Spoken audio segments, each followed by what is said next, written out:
સુરતના સારોલી વિસ્તારમાં મેટ્રોની કામગીરી થઈ રહી છે અને એવામાં સારોલી કડોદરા માર્ગ પર મેટ્રોના સ્પાનમાં તિરાડ પડી ગઈ હતી। આ બનાવની જાણ થતાં જ ફાયર પોલીસ તેમજ મેટ્રોના અધિકારીઓ ઘટના સ્થળે દોડી આવ્યા હતા।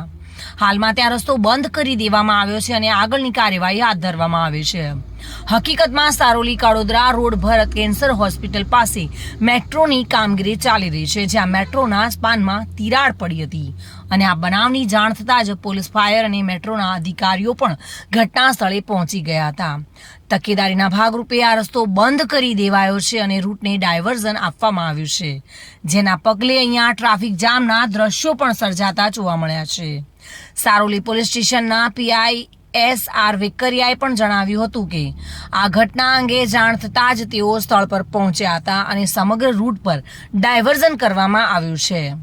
અહીંથી કોઈ પણ વાહન ચાલક પસાર ન થાય અને કોઈ પણ પ્રકારની જાનહાનિ ન થાય તે માટે અહીં રસ્તો ડાયવર્ટ કરવામાં આવ્યો છે અને લેન્ડમાર્ક તરફથી તેમજ કડોદરા તરફથી આવતો રસ્તો ડાયવર્ટ કરવામાં આવ્યો છે। જ્યારે આમ આદમી પાર્ટીના કોર્પોરેટર સેજલબેન માલવિયાએ જણાવ્યું હતું કે અહીં મેટ્રોની કામગીરી ચાલી રહી છે અને સારોલી બ્રિજ અહીં નમી રહ્યો છે।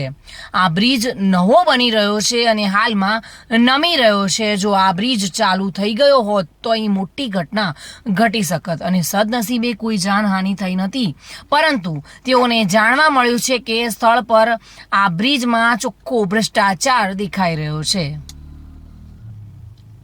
જો કે હાલ તો ડાયવર્ઝન આપીને રસ્તાને ડાયવર્ટ કરવામાં આવ્યો છે અને આ બ્રિજ નમવાનું કારણ તપાસવામાં આવી રહ્યું છે અને તપાસ બાદ જ સાચી હકીકત બહાર આવશે।